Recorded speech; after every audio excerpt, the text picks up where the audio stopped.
আসসালামু আলাইকুম মাছ চাষি ভাই বন্ধুরা, দেশ এবং দেশের বাহির থেকে যে যেখান থেকে আমার এই ভিডিওটি দেখতে পাচ্ছেন, ভিডিওটি ভালো লাগলে এটি সাবস্ক্রাইব করে রাখবেন পরবর্তী নতুন ভিডিও দেখার জন্য। আজকে আমি আলোচনা করব দেশি শিং মাছের পোনা সম্পর্কে।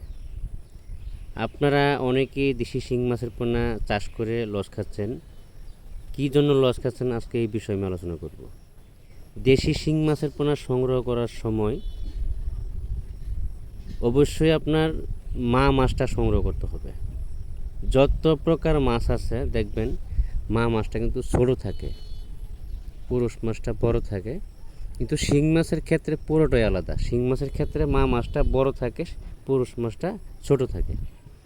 এজন্য যে মা মাছটা আছে শিং মাছের পোনাটা, এটা আপনার 4 থেকে 5 মাসের ভিতরে 8-10টা কেজি আসবে।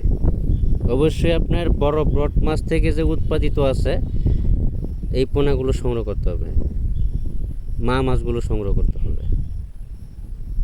যদি কোনো জায়গা থেকে কোনো হ্যাচারি থেকে শিং মাছের পোনা, বিশেষ করে শিং মাছের পোনা সংগ্রহ করেন, তবে মা মাছগুলো সংগ্রহ করতে হবে বাছাইকৃতভাবে, বাছাই করে এই মাছগুলো সংগ্রহ করতে হবে। তাহলে আপনার চাষের ক্ষেত্রে ফলাফল এবং কি রেজাল্ট ভালো আসবে।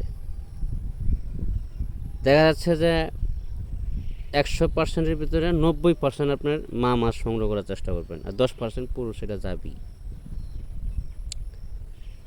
কারণ আপনাদেরকে বলে একটা, দেয়ার একটা, আপনারা বুঝতে পারেন না। মা মাছ পুরুষ মাছ এটি চিনাটা বড় একটু কষ্ট হয়ে যায় আপনাদের জন্য।